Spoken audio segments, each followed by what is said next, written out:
Hello, hello. Yes, Howdy, and we y'all. have Chris here. Welcome to Breaking into Cybersecurity Fridays. I have the beautiful, the intelligent Veronica Rauch with us, and then I have Chris. I'm really thrilled to be here. Thank you so much for the introduction. I'm very happy to be here. You need to come here more often so everyone can come stroke my ego. I appreciate Yes, that. yes, So I'm like, woo, that's a good start to my day. most definitely. Thank you for coming on post Thanksgiving. Yes. Usually people in a food comatose or they're going crazy in shopping centers, killing Oh, each yeah. other. I mean, well, You know, I'm going crazy. I'm just physically doing that at home for the day. right? I'm You getting away from sacrifice. Black Eye Friday. I can do without the battle of to the front line. Yes, you sacrifice getting an 86-inch TV for $100.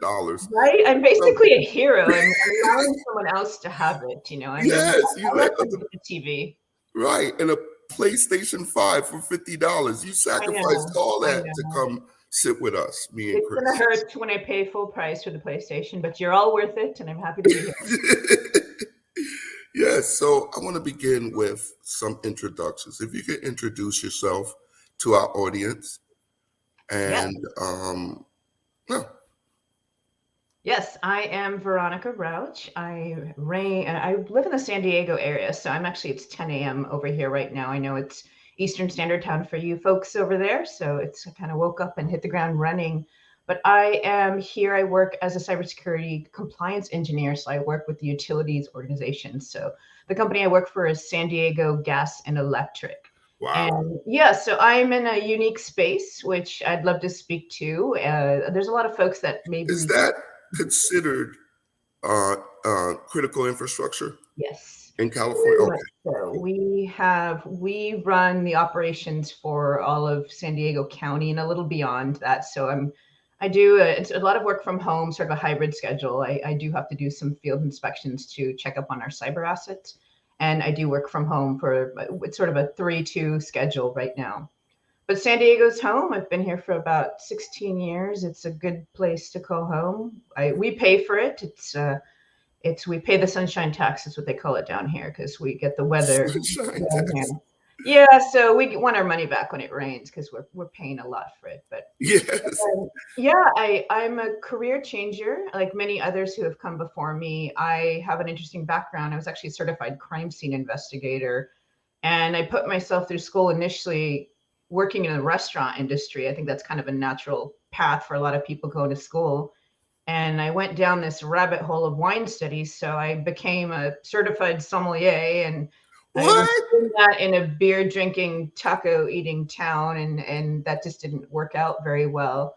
And I ended up working in I was a crime scene, actually a certified crime scene investigator. So I spent a lot of time literally from the wine stains to blood stains and kind of realizing that it was all sort of chaotic. I was on call very often, just getting out of your warm bed I always called it tweaker o'clock in the morning because it was some odd hour where your phone would go off and you'd have to go jump into the throes of a crime scene, a horrendous crime scene. And so you Right. kind of become desensitized to that.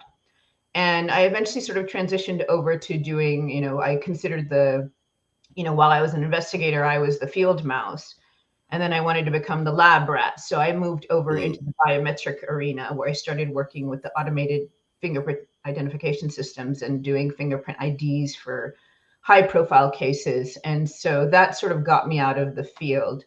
But it definitely sparked more interest into tech in general, Mm. realizing that I like tech, and it was sort of limiting what I could do in that area. And I sort of on the side just started taking an IT class here and there, just purely for fun. I mean, I was enjoying it. I considered myself to be fairly technical and I wanted to learn more.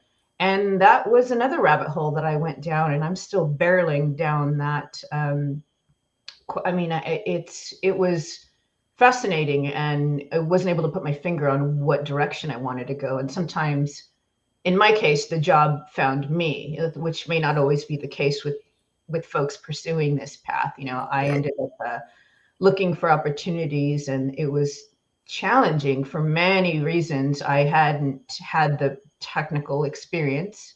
I didn't have the credentials in terms of the degree, and I didn't have the experience in this area. So I had to go hunt down someone, who would hire me at this level, with knowing what I was able to bring to the table. And I took a job. It actually was an hour north of where I live. I'm in San Diego, and it was a Temecula. Company was Motorola Solutions. And I was working some very unconventional hours, and it was a network and security operations center. A lot of folks who have experience don't want to work those hours. They're, most of them want the 8 to 5.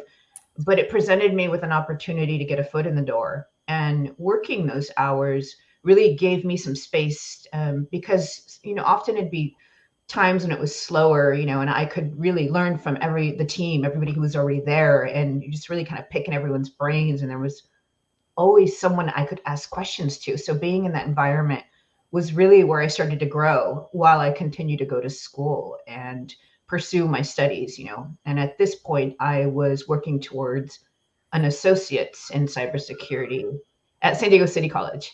So I got away from the crime scenes and eating my lunch at the morgue every Saturday, and got myself into, I thought IT was going to be this beautifully clean office. I just imagined coworkers and crisp, iron shirts, and no, third level decomposition, and no, dumpster diving, and all the you see the CSI television shows, and that's TV. The reality is, you end up in some pretty compromised positions and awkward, and there's a reason you wear your Tyvek suit. I always called it my Oompa Loompa suit, the white head to toe gear, putting all your PPE, your protective personal equipment, before you head out and do any of that work. So it's been quite an interesting journey, not one that I planned, but ultimately my goal was to stay in a clean office, to not get out of my warm bed at 3 a.m, and to really just kind of pursue a path where I could have influence and presence.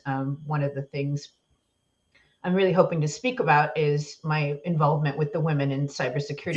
Yes. So we call it WeSys, like We Sisters for short. And it's a global organization, and it has, it's really grown by leaps and bounds with the mission to recruit, retain, and advance the women in cybersecurity, advance the presence of women in this area, because historically and to this day, it's a man's world, so there's challenges that come with that on its own, being a woman. So working with this organization has really allowed me to, grow and learn, and presented me with the opportunities to continue to advance and pursue this field. It's been incredible. And I'm currently serving on the board for our local San Diego WeSys affiliate. In fact, that was formed over the pandemic, right about 2020, when a group of gals we were kind of all, I got on board and decided I wanted to be involved in a greater capacity. So I became a board member, and I've been contributing to the organization. And we've got a lot of fun projects up our sleeves right now. A little bit of this and that, but well, you had a fun project. What is it? Power the Grid? Yes. So that's amazing. I think one of the things that's interesting, I think when a lot of people consider pursuing a path in cybersecurity, they are drawn to the sexy jobs, the coding, the ethical, the pen testing. I think a lot of folks want to go into this job with a vision of where they want to land. And that's not typically a job you can land right off, the bat. It's a process of building, and when this opportunity presented itself to me, I didn't see myself working in utilities, for the very reason that, I knew nothing about energy other than, when I flipped the light switch, I expect the power to go on. That was pretty much, very superficial knowledge of it. But it struck me, it was interesting to me. And it was a path that was presented to me largely because of my background, being forensically trained, really allow them to believe that I could follow very rigid regulatory processes. And that was the reason they reached out to me. Like, you know networks, you know how to follow these processes. And in the compliance realm, we think we want to take your eye and plug it into here. And I initially thought, like, who wants to change careers at the height of a plague? I mean, Right. COVID is raging and it just seemed insane to change gears like that. But it ended up, I slept on it and gave it some thought, and it was interesting to me. And I decided to go for it. I said, worst case scenario, I'm going to walk away from this with, a new area of experience, and I can build on that. And so I did. And it's, I have my full, it's FE gear, so it's my FR gear, fire resistance gear. So there are times where I have to do inspection of our substations. So our electrical substations, highly physically secured, in addition to having air gapped environments. So this is sort of an internal network that's connected off of the grid, and then we move to other areas. So that's what we do to connect these particular devices here. And those often have to be inspected. So I'm from time to time, I'm in the field, in my full on construction helmet, wearing my FR gear in the field, doing these inspections on these cyber assets, coming back, reporting these to upper levels. So it's kind of going back and forth between, upper management and the folks with the boots on the ground, and training and education, across the board for all levels. Oh, And so you like the liaison between the actual workers and the executive management, right? yes, I mean, there's a lot of work involved in that, behind the scenes, in terms of overseeing the processes, and ensuring that they're complying to federal regulations. We have very rigid regulations in place. So that would be me involved in, overseeing the compliance with, in terms of our processes, in terms of our passwords, in terms of, new devices that are installed, and making sure that they're in alliance with what this country requires. But it is, it's something that it's at the forefront right now with us. The grid is connected. We have a super grid, across the entire United States, and there are many existing threats across the spectrum.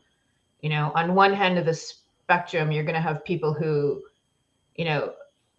without question, undeniably, they're going to say over and over again, the greatest threat to our grid is squirrels, And then there's the other side, where we look at nation threat actors, which are more of, they're both very real threats, but those are what we have to give consideration to in the grander, the grand picture. And I think about the implication of a threat actor, compromising our grid in any way. And that's obviously something that we have to work towards, to make sure that we keep the lights on.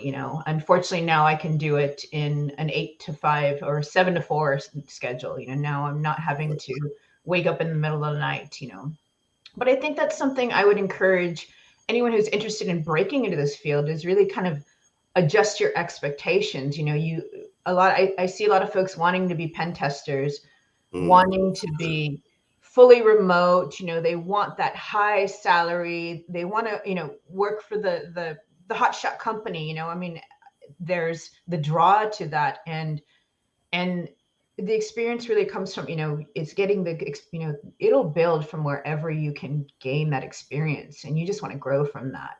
So for me, it was working unconventional hours in that security operations center. That was me. That was my opportunity. Was I'm willing to move 1 hour north of where I live. I rented a room up there while I continued to rent down here. And it was going back and forth. And one of the challenges is those entry-level jobs, especially if you're going to work in a call center, they don't pay what you'd like to make in this field, or what you may need to survive. So I had to have a side job while I was doing that. So it was working those unconventional hours, working a part-time job, running an Airbnb. And so I think that's really important for people to realize, dream big, dream of working for the FANG companies, or, you want to work for Amazon, you want to work for Google, Facebook, whatever you want, by all means, dream about that and work towards it, because it's achievable. But start where you can. It's very competitive right now. And if you're willing to work unconventional hours, if you're willing to work, maybe does that mean you have to move to another area where there isn't so much demand? Are you working in a field that maybe you hadn't considered before, as I did myself, working in utilities? That was, I never saw myself working in this field. People say you work in cybersecurity and you're wearing a construction helmet. That's kind of, people have a hard time wrapping their head around, well, we have cyber assets in the field. So I do have to occasionally, go out and do inspections, but for the most part, I'm working from home. So I think that's key, is really allowing yourself to, adjust those expectations and decide, what can I do right now? I think one of the challenges is you have to come to the table at, there's like no recipe for success. There's just right. What's the conventional way to get in this field? Well, there really isn't. There's no linear path for any one person. So where are you getting, what do you bring to the table? Well, you have to consider what they want at the table. Well, they want experience. They want education. They want certifications. And then there's this fourth element now that I see, that is the networking aspect of it, which is primarily LinkedIn, being involved in organizations, in some capacity, be an active member in your community. There's plenty of wonderful organizations, whether you're a woman or not, we certainly have male allies in our WESIS organization. So there's no shortage of allies and members and interested, prospective students. And I encourage them all to start there, find an organization, start to meet with the leaders and the folks who are already in the field, find out their path, how did they get to where they, arrived. And you'll often find that, there isn't that one way to do it. There's wonderful stories from everyone in the field of their own personal paths.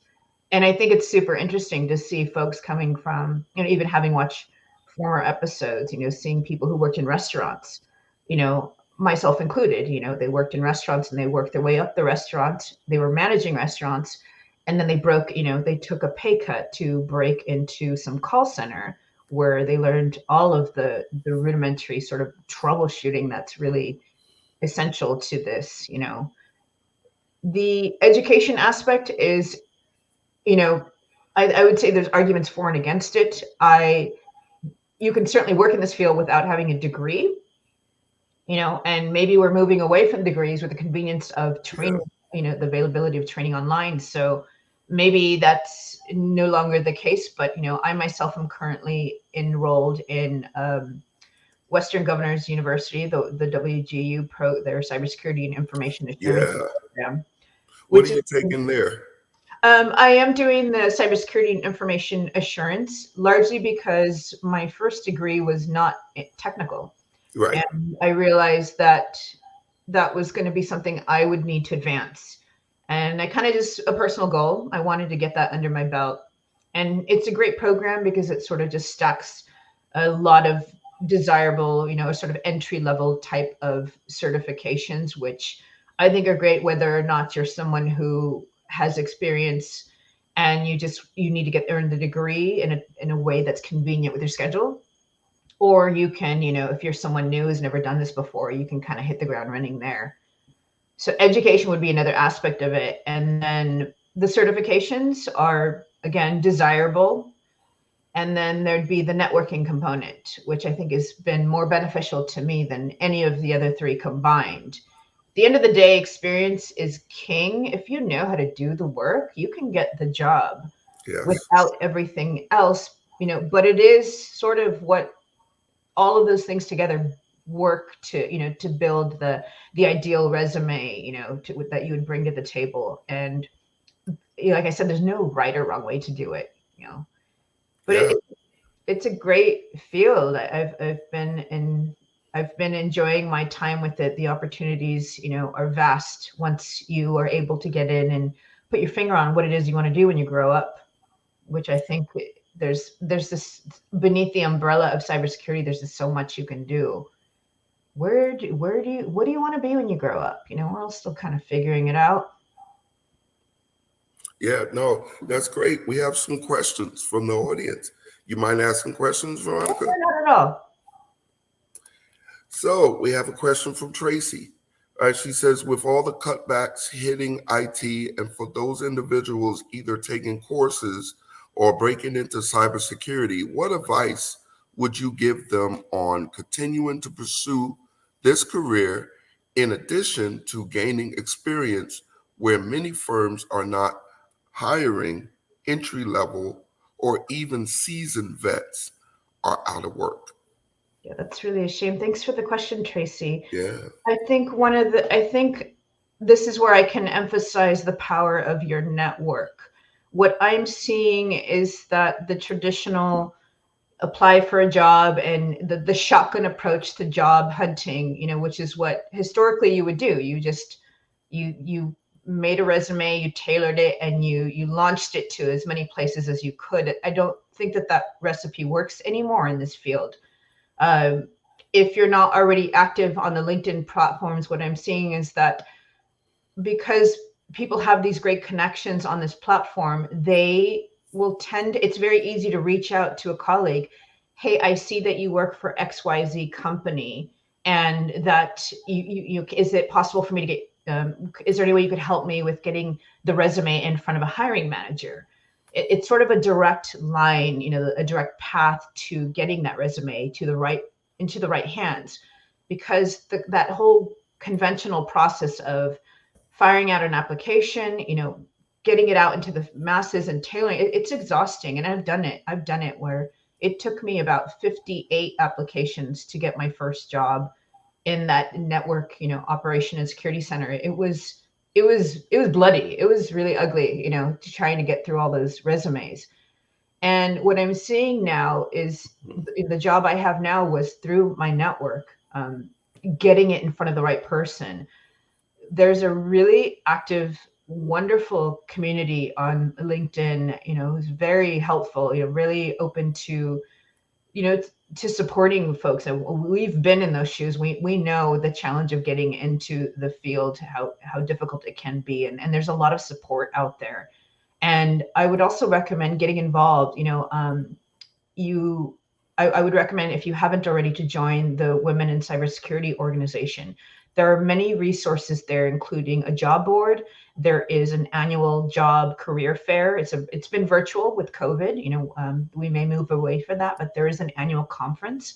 As a woman, because there are many global initiatives in place for women to advance in the field, because we're so underrepresented, as you know, it's a man's world. So certainly, you know, I would recommend joining WICIS, womenincybersecurity.org, becoming a member and trying to find a local affiliate. Yes, I put the link in the chat so everybody could join. Oh, great. Yes, definitely, you know, join there, start there, try to find, is there a local affiliate in your area? If they're not, I mean, you can start one. There's a process to begin one. If you want to take the lead, imagine having that on your resume. Wow. I started the whatever city I'm in, WICIS affiliate. You know, is that what you did? That's a group. There was a group of women who together we the built infrastructure. Pardon? I said you started the critical infrastructure. No. This is for the WICIS San Diego affiliate. Yeah. Yes. No. I mean, you started the WICIS critical infrastructure.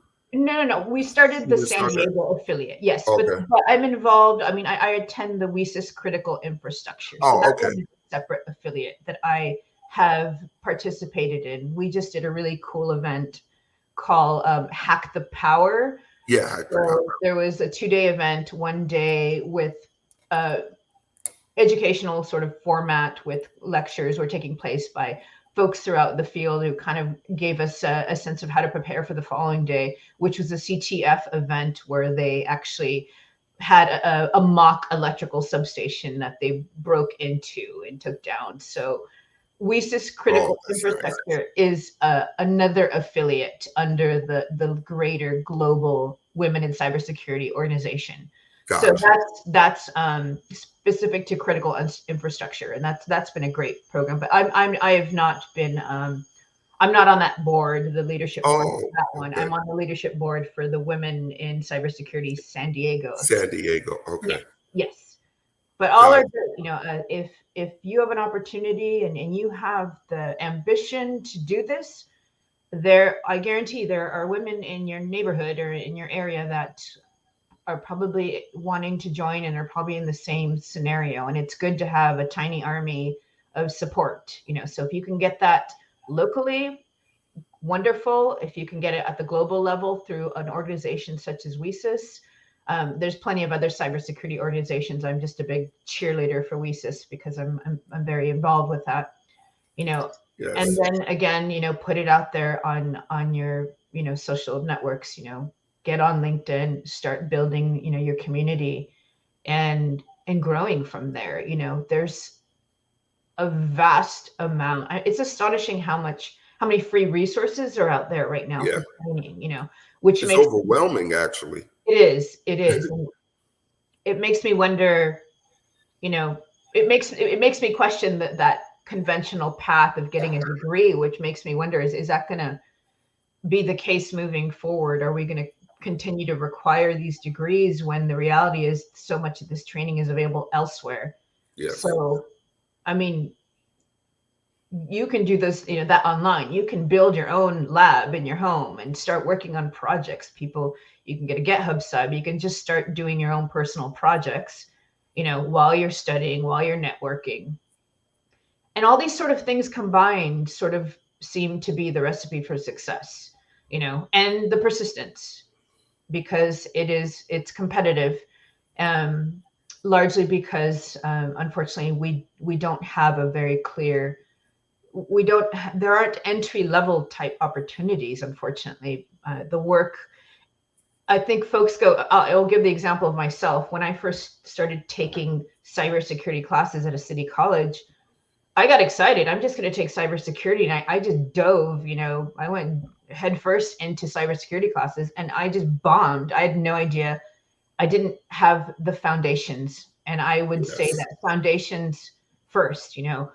Maybe that CompTIA A+ credential isn't very, ambitious. You think, I don't want to do that. But I'll tell you that knowledge is very beneficial. All of the fundamentals, your troubleshooting with your hardware, your software, your networking, troubleshooting, all of that it really sort of needs to be into your muscle memory by the time you get into when you're actually protecting systems. At that point, that needs to be innate, and I would say don't skip that at all. It's critical. It's easy to overlook it. I get it. Like the Yes. A+ exam is challenging. It's 2 exams. Like what? It's 2 different exams, and it's loads of memorization, but you are building off of that. And I think that this knowledge is incremental. So if you start there and then, and I did that, so I bombed my first cybersecurity class. It was a disaster. I sat in class. It was so over my head with the acronyms, the knowledge, this was in 2016. And I realized I had to start over. And so I went to a continuing education program to get some of those fundamentals down first, Right. before I went back and tried to do this again. And that was huge. That was really, really massive in terms of really absorbing I saw the quote recently. I trying to remember who said it. It was Daniel Kelly, but he said, the thing about cybersecurity is you're always going to be a student. If you pursue this path, you're going to be a student. The student. Yep. Actually, for all of your days, you're going to be a student, because there's no way to know anything. I am a student. I continue to consider myself a student, and I imagine that I always will be.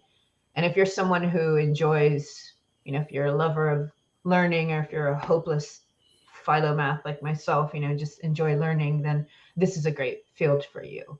Yeah, that's awesome. I got one more question for you.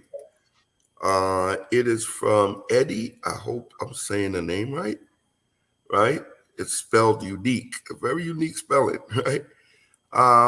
Veronica has a question for you, Veronica. From a cybersecurity standpoint, how is your group handling the IEEE and IT cyber complexities as the federal government FedRAMP as it relates to utilities? We have very dedicated groups. So the company is fairly large. And so we have several different areas. So I'm working specifically in compliance. And we have teams dedicated to each of these areas where we work very closely with, we actually get updates regularly. So probably twice a week, we're having online meetings where we're trying to stay abreast of what's happening. Additionally, we stay abreast with that with annual conferences or quarterly conferences where we're provided with we're specific. My area of expertise is more in the NERC SIP area. So that's our critical infrastructure protection. And so we're adhering to those components. And that's something that our group, we have about 10 of us, our little tiny army, where we're addressing these issues as they continue to evolve and grow. And it's sort of, we're a newer group, so implementing these processes with, I think historically it's been about maybe less than 8 years that our team has been there. And I'm the newest member. Actually, we just had a new supervisor, so I'm the second newest member. So it's been a lot that we've had to learn over this time, in terms of integrating these processes and adhering to these very rigid procedures. It's been very challenging. Right. Do you think the federal government is now paying more attention to ICS and that attention is helping you or hindering you? I think it's helping. There's work involved for everyone, and the work has to happen. We have seen federal initiatives now to include Biden had approved an initiative to allow training at no cost, specifically in the area of industrial control systems. Oh, wow. Largely because of the delicate dance between informational technology and operational technology. We're seeing more of our systems are relying on, our operational technology in the field where they're getting connected and they're on the network, and that's sort of the trajectory we're looking to take. So yes, we need the federal support behind us, and it's incredible what they're doing at that level and getting it down to, having it trickle down to where we're all implementing, at every employee level. We can sit there all day and night and say cybersecurity is everyone's responsibility, but that's initiatives that are in place that we are happy to adhere to. And we work individually. We're very unique operations, so everyone has to kind of take it and implement it into their processes. Oh, that's awesome. I have another question from Rose, right? She says she's having difficulty finding entry-level SOC analyst positions. And she also said to help gain experience, is there any advice you could give her? Yes, I would suggest if not able to get into a SOC, try to get into a NOC, which is a network operations center. Try to get into a call center. Again, I know it's not glamorous. It's not, being at the help desk, but that experience is a good place to hang your hat while you continue your other avenues in terms of education, in terms of networking, in terms of continuing to build. Entry-level SOC positions can be difficult to get, but I've seen that it might be easier if you have some call center experience, if you have some credentials under your belt.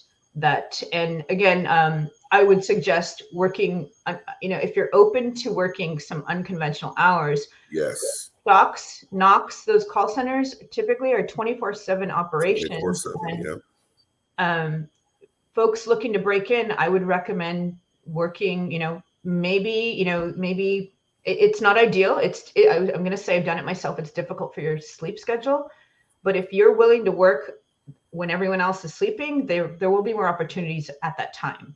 Again, not ideal, in terms for most of us. And some people do actually really well on that schedule. It's like some of the guys who worked the night shift, 3 o'clock in the morning, they were at their finest. That's just when they were. You know why? Because most of us are gamers, and that's gaming That's hour. I mean, and some guys preferred it. Like the light would come in, and they were like vampire sort of schedules. They loved it. They loved it, But that would be my suggestion as you continue to pursue all the other paths, to include joining organizations, earning your credentials, and pursuing school, networking. Those 4 things seem to be that recipe for success that I have pursued, and that I will continue to pursue. As again, I'm still very new to the field as a career changer. This is my year 3, going into year 4 of this career change. But that's how I did it, and maybe that works or not. But I'm happy to speak with anyone if you want to reach out to me on LinkedIn. Happy to answer any additional questions, or if you have any questions about CIS, women in cybersecurity in general. I'd love to point you in the right direction. I think Professor Rogers dropped it in the chat, so I think that's there. If not, reach out to me, and I'm happy to answer. Yeah, I'll put your LinkedIn back in the chat. Oh, good. Yeah, thanks. Yeah, I'll put it in the chat for everybody. We have time for one more question. If anybody has a question, let's see. If not, Veronica, you have any? You gave us so many gems. First of all, thank you for that. Right, I like the gem about being flexible, unconventional. Right, foundation is first. Right, you did a lot. Do you want to leave us with something? Leave us with another gem. Another gem. Yes. Putting the pressure on me. No, I thank you for having me on here. I want to let everyone know.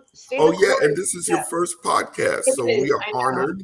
Adding it to my again, be open to those experiences. I've never done a podcast before, and I thought, this would probably look good on my resume at some point. And it does take a little bit above and beyond. The job doesn't always find you.